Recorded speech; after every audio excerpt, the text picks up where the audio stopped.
दोस्तों आज हम बात करेंगे एक ऐसी कॉमन प्रॉब्लम की जो किसी के साथ भी हो सकती है।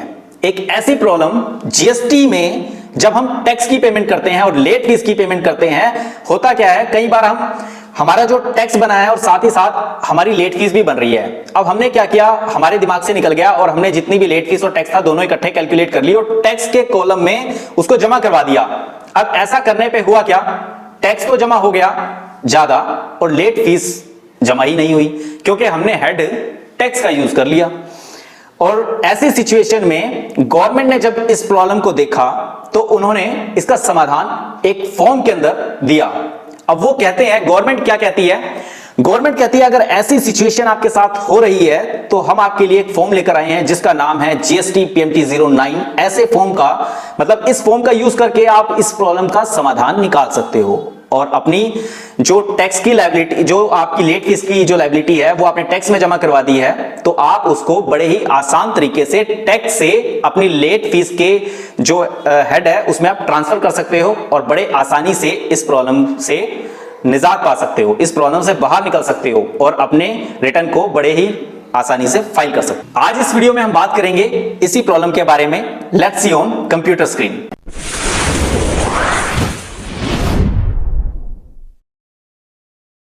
वीडियो अच्छी लगी हो तो वीडियो को लाइक करें, चैनल पर अगर आप पहली बार आए हैं तो सब्सक्राइब करें चैनल को और दोस्तों बेल आइकन को हिट करना बिल्कुल ना भूलें ताकि जब भी हमारी कोई नई अपडेट्स आए, नई वीडियो आए तो आपको सबसे पहले मिले। तो दोस्तों ये हमारा जो जीएसटी का पोर्टल है ये मैंने लॉगिन कर लिया है ताकि हम टाइम को बचा सकें और हमारा टाइम जो है लॉगिन होने में वेस्ट ना हो। तो चलिए आज मैं आपको दिखाता हूं कि कैसे आप PMT 09 का यूज करके अपनी इस प्रॉब्लम का समाधान पा सकते हो। देखिए ये है सर्विस का टैब। इस टैब में जब आप जाएंगे तो आप यहां पर ये लेजर है, लेजर पर क्लिक कीजिए और यहां पर आप देखेंगे यहां आपका आता है कैश लेजर।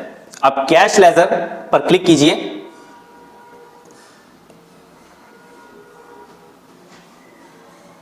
जैसे आप कैश लेजर पर आपने क्लिक किया उसके बाद देखिए यहां पर आपको शो हो रहा है file GST PMT 09 for transfer of amount. और जब आप इसे फाइल कर देंगे उसके बाद आप यहां से व्यू भी कर सकते हैं कि आपने जीएसटी PMT 09 कैसे फाइल किया। ठीक है, तो हम यहां पर शुरू करते हैं, जीएसटी PMT 09 पर क्लिक करते हैं और उसके बाद देखिए एक फॉर्म आपके सामने ओपन हो गया है। इस फॉर्म को हम जीएसटी PMT 09 कहते हैं और यहां पर लिखा क्या है, यहां पर ये लिखा है कैश लेजर बैलेंस। अब कैश लेजर बैलेंस मतलब यहां पर लिखा है cash ledger balance available for transfer, मतलब कि ट्रांसफर करने के लिए आपके पास कितना कैश लेजर बैलेंस है वो यहां पर शो हो रहा है। उसके बाद नेक्स्ट टेबल में दिखाते हैं कैश लेजर बैलेंस और नीचे मतलब ये जो टेबल आपके पास नजर आ रही है इसके अंदर जितना भी बैलेंस है आप उसमें से जितना चाहो उतना ट्रांसफर कर सकते हो। अब देखिए IGST, CGST, SGST, सेस और टोटल।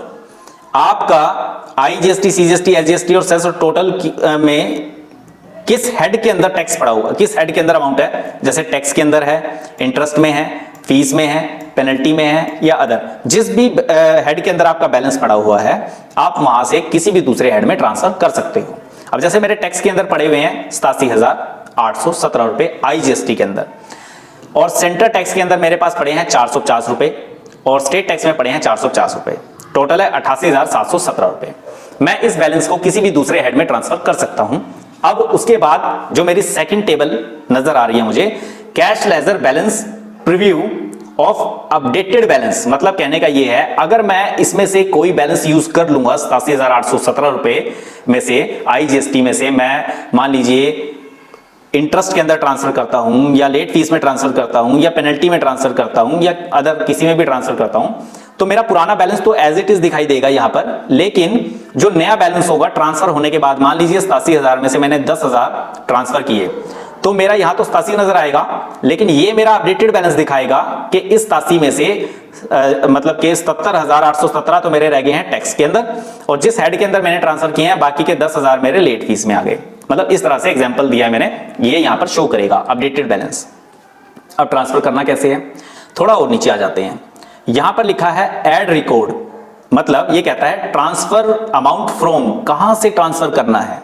यहां पर कुछ हेड है, मेजर हेड, माइनर हेड और अमाउंट अवेलेबल। ठीक है, यहां पर देखिए ये टेबल, ये लाइन यहां पर लगी हुई है, इसके बाद यहां से अलग टेबल शुरू हो जाती है। ये कहता है कि ट्रांसफर अमाउंट टू, कहां ट्रांसफर करना है, और ये कहता है ट्रांसफर अमाउंट फ्रॉम, कहां से ट्रांसफर करना है।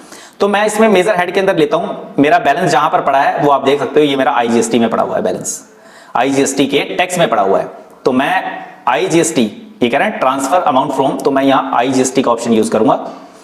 और माइनर हेड है कि मैं आईजीएसटी के कहां से ट्रांसफर करूंगा, तो मैं टैक्स में से ट्रांसफर करूंगा, क्योंकि अगर मैं टैक्स में क्लिक करता हूं तो मुझे बैलेंस दिखा देता है अवेलेबल बैलेंस टैक्स में इतना पड़ा है। अगर मैं यहां पर लूंगा इंटरेस्ट तो जीरो बैलेंस दिखाएगा, क्योंकि इंटरेस्ट में मेरा कोई बैलेंस है ही नहीं। ऊपर आप देख सकते हो यहां पर इंटरेस्ट के अंदर आईजीएसटी में कोई बैलेंस नहीं है, सब जीरो है, सिर्फ टैक्स के अंदर बैलेंस है। तो ऐसे यहां पर जो भी हेड आप यूज करोगे सब में जीरो दिखाएगा आपको। ये देखिए सिर्फ अवेलेबल बैलेंस है टैक्स के अंदर, तो ये बैलेंस इसने दिखा दिया। अब कहता है कि आप किस में ट्रांसफर करना चाहते हो, तो मैं इसमें मेजर हेड लेता हूं कि मुझे जो ट्रांसफर करना है, आप इनमें से किसी भी हेड में ट्रांसफर कर सकते हो, चाहे आप आईजीएसटी में करो, सीजीएसटी में करो, एसजीएसटी में करो या फिर सेस में करो। आप जिसमें भी ट्रांसफर करोगे आप उसे क्लिक कीजिए। जैसे आप क्लिक करोगे तो वहां पर आपके आगे ऑप्शन शो कर देगा कि आप किस हेड के अंदर ट्रांसफर कर सकते हो। इंटरेस्ट में कर सकते हो, पेनल्टी में कर सकते हो, फीस में कर सकते हो, लेट फीस में, या फिर अदर में। और आप अगर सीजीएसटी का यूज करोगे तो सी में भी ऐसे ही है कि आप आईजीएसटी से ट्रांसफर कर रहे हो लेकिन सीजीएसटी के अंदर ट्रांसफर कर रहे हो, लेकिन सीजीएसटी में किस हेड में आपको जरूरत है अमाउंट की, इंटरेस्ट के अंदर डालना है, पेनल्टी में डालना है, टैक्स में डालना है, या अदर में डालना है, लेट फीस में डालना है। देखिए हमारी लेट फीस का अमाउंट गलती से ना आईजीएसटी में ऐड होकर जमा हो गया था आईजीएसटी के टैक्स में। तो मैं क्या करूंगा, मेरी जो लेट फीस है वो सीजीएसटी एसजीएसटी की लग रही है, तो मैं सीजीएसटी का ऑप्शन सिलेक्ट करूंगा और वहां पर लिख दूंगा लेट फीस मेरी यहां पर, मान लीजिए मेरी यहां पर 100 लेट फीस है। ये मैंने क्लिक किया और जैसे यहां सेव किया और यस किया तो यहां पर ये बैलेंस नीचे शो हो जाएगा कि आईजीएसटी के टैक्स में से सीजीएसटी के मतलब के जो लेट फीस है उसमें ये बैलेंस चला गया 100 रुपए। ऐसे ही अब ये बैलेंस का मैं आपको दिखाता हूं। यहां पर देखिए जो भी अमाउंट था और यहां पर एज इट इज अमाउंट है जैसा कि आप देख रहे हो, लेकिन यहां पर मैं आपको बता दूं यहां से 100 रुपए कम हो चुके हैं। जैसे पहले मेरे पास बैलेंस था 87,817 रुपए आईजीएसटी में, लेकिन अब नीचे वाली टेबल में अपडेटेड बैलेंस दिखा रहा है 817 की जगह 717, 87,717 यहां बैलेंस दिखा रहा है। तो 100 रुपए कहां अपडेट हुए, वो 100 रुपए दिखा रहा है कि 100 रुपए आपने सीजीएसटी में फीस में अपडेट किए हैं। देखिए फीस के सामने दिखा रहा है, फीस में अपडेट किए हैं 100 रुपए। ठीक है, इस तरह से ये अपडेटेड बैलेंस दिखाएगा। मुझे सीजीएसटी के साथ एसजीएसटी भी लेट फीस पे करनी है, तो इसके बाद मैं क्या करूंगा, यहां से ऐड एक और करूंगा इसके अंदर मैं। अब यहां से मैं आईजीएसटी में से, टैक्स में से सीजीएसटी एसजीएसटी के लेट फीस 100 रुपीज में यहां पर डालकर सेव कर देता हूं और यस। उसके बाद मेरा आईजीएसटी में जो 100 रुपए लेट फीस का अमाउंट था वो मैंने लेट फीस में ट्रांसफर कर दिया सीजीएसटी की, और आईजीएसटी में से मैंने एसजीएसटी की लेट फीस भी ट्रांसफर कर दी। अब आप यहां देख सकते हो अपडेटेड बैलेंस आपको यहां पर सीजीएसटी में भी 100 रुपीज, एसजीएसटी में भी 100 रुपीज। अब यहां पर मेरा जो 87,617 रुपए बैलेंस टैक्स में रह गया है और पहले था मेरा 817, 200 रुपए मेरे निकल चुके हैं वहां से। उसके बाद आप यहां पर प्रोसीड करोगे। प्रोसीड करने के बाद यहां पर आप देखोगे आपका जो भी बैलेंस है यहां पर इस तरह से शो हो जाएगा। यहां पर आप उसके बाद हम ये वेरिफिकेशन करेंगे, यहां पर टिक करेंगे और जो भी प्रोप्राइटर है उसका नाम सिलेक्ट करेंगे। यहां पर जो भी ऑथराइज सिग्नेटरी है उसका नाम सिलेक्ट करके यहां पर फाइल जीएसटी पीएमटी 09 पर क्लिक करेंगे तो इसके बाद हमारी जो जीएसटी पीएमटी 09 है वो फाइल हो जाएगी। अब जैसे हम यहां क्लिक करते हैं और उसके बाद यस करते हैं तो यस करते ही नीचे आपको ऑप्शन दिखाई देगा ईवीसी का। जैसे आप फाइल विद ईवीसी क्लिक करोगे आपके पास एक इलेक्ट्रॉनिक वेरिफिकेशन कोड मतलब एक ओटीपी आएगा। बस उस ओटीपी को आपको फिलअप करना है। फिलअप करते सार होगा क्या, आपका बैलेंस अपडेट हो जाएगा और उसके बाद आप बड़ी आसानी से अपनी जो जीएसटी की रिटर्न है उसको फाइल कर पाओगे। जैसा कि यहां पर आप देख सकते हो इसमें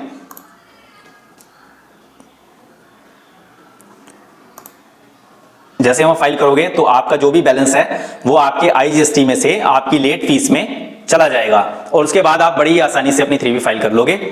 दोस्तों ये थी हमारी जीएसटी पीएमटी 09, जिसे देखकर आपने सीख लिया होगा कि कैसे जीएसटी पीएमटी 09 का यूज करना है और कैसे आप अपने गलत हेड में गए हुए अमाउंट को सही हेड में ट्रांसफर कर सकते हो। मुझे उम्मीद है दोस्तों आपको ये वीडियो बहुत बहुत बहुत पसंद आई होगी और मुझे विश्वास है कि आपने वीडियो को लाइक, कमेंट और शेयर कर दिया होगा। और जो नए दोस्त चैनल पर पहली बार आए हैं उन्होंने चैनल को सब्सक्राइब कर दिया होगा और बेल आइकन को प्रेस कर दिया होगा। इससे होगा क्या, जब भी हमारी कोई नई वीडियो आएगी हमारे YouTube चैनल पर तो वो वीडियो आपके YouTube ब्राउजर में सबसे पहले देखने को मिलेगी। तो नेक्स्ट वीडियो में मिलते हैं बहुत जल्द एक नए टॉपिक के साथ।